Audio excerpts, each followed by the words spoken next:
If you're installing any sort of trim or wainscoting in your home, once those boards are on the wall, you're going to notice a lot of holes from your nail gun and imperfections, probably from your nail gun and other things.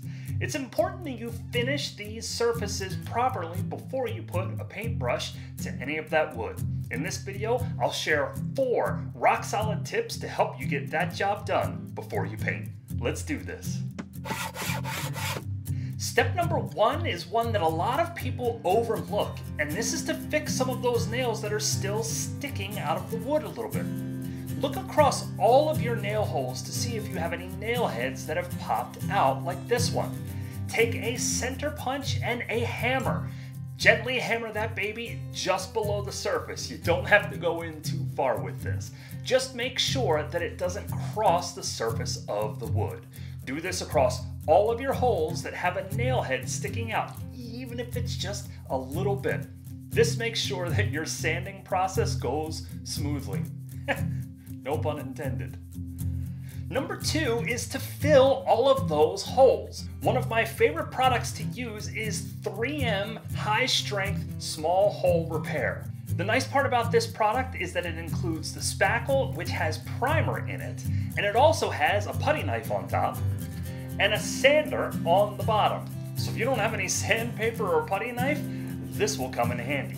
You can squeeze it out of the tube itself and put it right into the hole. My preference is to actually put it right on my finger and just wipe it right into the hole. It doesn't take incredibly long for this product to dry, which is nice when you're trying to get the project done quickly. Just make sure you fill all of your holes.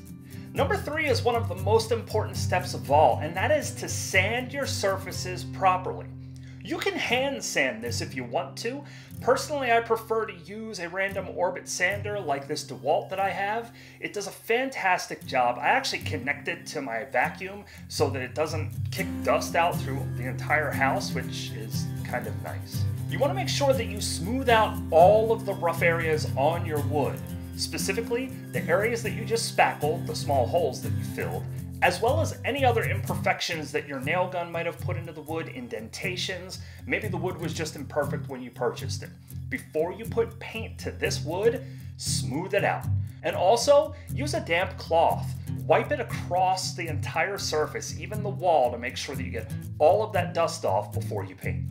Hey, if you're finding value in this video, go ahead and hit that subscribe button for me. I'd love it if you would join our community.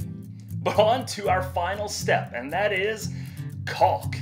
I know you probably hate to caulk, and it is one of the most time-consuming steps in this project, especially if you've done a lot of squares or rectangles on your wall. But it is super important to ensure that the gaps between your wood and the wall are filled. Doing this will give you a really nice finished look.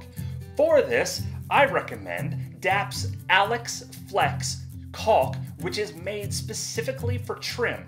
This stuff is rated up to 60 years, it is crack proof, and they advertise that it takes about 30 minutes to dry before you can put paint on it. Now, I have found that it actually takes a little bit longer for this stuff to dry, but it is an excellent material for projects where you're putting trim or wainscoting on your wall. And now guess what? You're ready for my least favorite part, and that is to paint. I'm not doing that one right now. Until the next time, keep doing it yourself.